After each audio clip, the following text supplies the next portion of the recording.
പേഴ്സും വേണ്ടേ? പുതിയ പേഴ്സ് മേടിച്ചല്ലോ. പേഴ്സൊക്കെ നന്നാക്കി കഴിയുമ്പോൾ ചില്ലറ പൈസയൊക്കെ ഉണ്ടെങ്കിൽ നമുക്കൊക്കെ തരുന്നതാണ് പണ്ടൊക്കെ. അല്ല, ഞാനത് പറഞ്ഞതല്ല.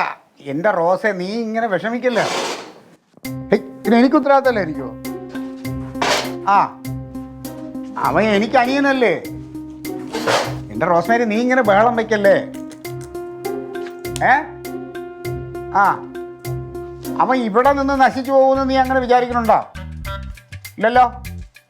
ആ, പിന്നെ നീ വെപ്രാളം പിടിക്കല്ലേ. അവൻ്റെ കാര്യങ്ങളൊക്കെ ഞാൻ നോക്കണ്ട. ചില കാര്യങ്ങളൊക്കെ ഞാൻ പ്ലാൻ ചെയ്തിട്ടുണ്ട്. ആ ആ നീ സമാധാനമായിട്ട് നിൽക്ക്. ഓ, കുഞ്ഞമ്മച്ചി സുഖമല്ലേ? ഞാൻ അന്വേഷിച്ചെന്ന് പറയാം കേട്ടാ. ഓ, ശരി ശരി ശരി. Okay okay. എന്താ ഇപ്പൊ റോസിന് പ്രശ്നം? നമുക്ക് സമാധാനം വേണ്ടേ? ഇവ ഇങ്ങനെ നടക്കുകയല്ലേ. അവിടെ അല്ലെങ്കിൽ ആ ഭാര്യയും പിള്ളേരും ഉണ്ടെന്നുള്ള ഒരു ചിന്ത വല്ലതും ഉണ്ടാ? അവളൊന്നും ഇല്ലെങ്കിൽ രണ്ട് പിള്ളേരെ തള്ളയല്ലേ, ഒരു ഭാര്യയല്ലേ. ഇടയ്ക്ക് കിട്ടുന്ന പൈസയൊക്കെ കൃത്യമായിട്ട് ഞാൻ അയച്ചു കൊടുക്കാറുണ്ടല്ലോ. ആ, അത് നല്ല കഥ. ഇടയ്ക്ക് അങ്ങോട്ട് വല്ലപ്പോഴും നീ ആണ്ടിലെ സംക്രാന്തിക്കും ഓരോ പണിക്ക് പോയിട്ട് അത് അയച്ചു കൊടുത്താൽ മതിയോ? വീട്ടിലെ കാര്യങ്ങൾ നടക്കോ? നിങ്ങളോട് എല്ലാവരോടും ഞാൻ പറഞ്ഞിട്ടുണ്ട്, സ്ഥിര വരുമാനം ഉള്ള എന്തെങ്കിലും ജോലി കണ്ടുപിടിക്കണമെന്ന്. അതെങ്ങനെയാ? എന്ത് നീ ധൈര്യമായിട്ടിടാം. ഞാൻ മല പോലെ ഇവിടെ ഇരിക്കില്ലേ. ആ, ഇരുന്നാലൊന്നും പോരാ.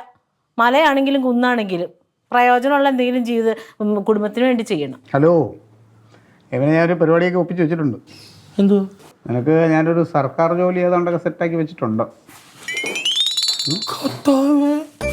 എന്തായി? ഞാൻ പറഞ്ഞിട്ട് എന്തായി?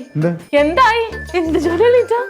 അത് പഞ്ചായത്തിലൊരു ഡ്രൈവർ വേക്കൻസി ഇപ്പം താൽക്കാലികമാണ്. പിന്നെ പോയ അത് സ്ഥിരമാവാൻ സാധ്യതയുണ്ട്. അതിനുവേണ്ടി നല്ല പിടിവലിയും ഒരു സൈഡിൽ നടക്കുന്നുണ്ട്. പക്ഷേ ഞാനത് ബ്ലോക്ക് ചെയ്ത് എല്ലാം സെറ്റാക്കി വെച്ചിട്ടുണ്ട്. നാളെയാണ് അപേക്ഷ കൊടുക്കാനുള്ള ലാസ്റ്റ് ഡേറ്റ്. ചെയ്യാനുള്ളത് ലൈസൻസ്, പിന്നെ ആധാർ, ആ സാധനങ്ങളെല്ലാം വെച്ച് ഒരു അപേക്ഷ ഉടനെ തന്നെ അവിടെ കൊടുക്കണം. ലൈസൻസ് ഒക്കെ ഉണ്ടോ? ഹെവി വരെ ഉണ്ട് ചേട്ടത്തി. കയ്യിൽ ഇരിപ്പുണ്ടോ? അതല്ല, വാലിഡിറ്റി ഒക്കെ ഉണ്ടല്ലോ. ആ, അപ്പോൾ ഇതാണ് സംഭവം. അപ്പൊ റോസ്മേരിനോട് എന്തേ പറയാതിരുന്നിട്ട്? പറയാം, വരട്ടെ. ഇപ്പം അവളിപ്പോൾ ഈ പറഞ്ഞ ഈ വെള്ളത്തിരിക്കല്ലേ. നമുക്കിത് നാളെ എല്ലാം സെറ്റായി കഴിഞ്ഞിട്ട് അവളോട് പറയാം അല്ലേ. ആ ജോൽസിനെ കണ്ട അയാളോടൊരു നന്ദി പറയണം. നന്ദി മാത്രം പോരാ, അയാളെ തേടി പിടിച്ചു പോയിട്ട് എന്തെങ്കിലും കാര്യമായിട്ട് ചെയ്യാൻ വേണം. അതൊക്കെ ഉണ്ട്. അതെ, നീ സ്വപ്നം കണ്ടോണ്ട് നിൽക്കാതെ ആ സാധനങ്ങളൊക്കെ എടുത്ത് അപേക്ഷ കൊടുക്കാനുള്ള സംവിധാനം ഉണ്ടാക്കുക കേട്ടോ. എൻ്റെ കാര്യത്തിൽ എനിക്ക് പേടിയാണ്. ഞാൻ പലരെയും അഡ്ജസ്റ്റ് ചെയ്ത് കാല് പിടിച്ച് അത് സെറ്റാക്കിയിരിക്കണം. കർത്താവേ, സർക്കാർ ജോലി.